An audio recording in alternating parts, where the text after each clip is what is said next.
Menta perlok wara HP ke kubur. Kuput taba nakam ta kupa. Syabam ke Tel Aviv da Shiton ki Khaybar. Tong ni ngam. Taba Khamenei leader thamai ke Iran. Penjor ya ke kuput da ke thama misail ya ki target ke Amerika bat Israel. Ka RIGC Iran Revolutionary Guard Corps ka announce ya ka wave ke balai pulai na ka Operation True Promise 4. Penunkam da ki Khaybar sikan misail hakamit khnai tarik March. Ka Iran ka ong siat ka IRGC ki solid fuel Khaybar sikan ballistic missile baklem sange ka RIGC ka ong bakatei ka jingar thma ka long ka bajob prabat jot ki jakanong shun shu ka RIGC ka kamba Shiton ki warhead ki bom ya shibun ki target pa koridor ha Israel. Ka Iran ka ong kini ki strike ka day ka jubab ya ki attack baklem shong ne shong an ha ka khandau jongka bat ka jing penyap yo Ali Khamenei. Ka Iran ka banshu ba ki operation jangka kadai ka self defense ka basyong an hadin bapenkheng ya ka bor sensyar ka bahakli do. Ka Iranian State TV ka ay ka jingiro ya ka wave missile ka baningkong ya ka Israel hapo ka jingyalam taba Khamenei.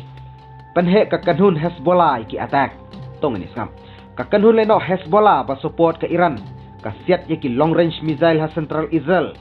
ka ne ka attack missile jong ka Hezbollah men saw khat ringut ki briu bat julor ka daycare center bat ki we ki infrastructure ha ka khandai tarik March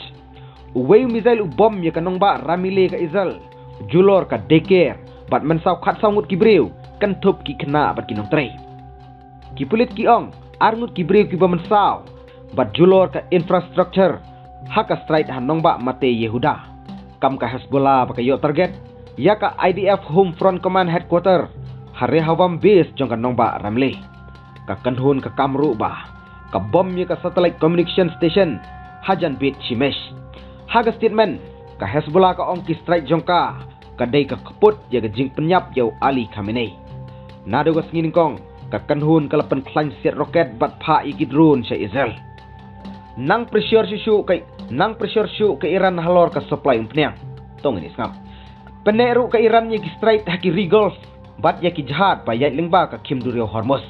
ki tangkar ba yait lengba ka Hormuz ki hapan sange namar ba perking ka Iran hakalenti duriau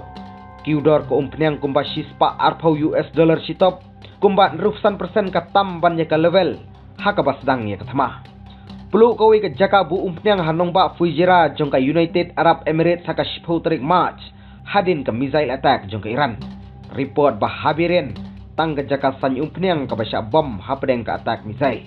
haga juga po ka Saudi Arabia ka ong ba ka khanglenti ya shibun ki drone ka Iran ba target ya ka Sheba oil field jong ka Israel khubli shibun story tala London Network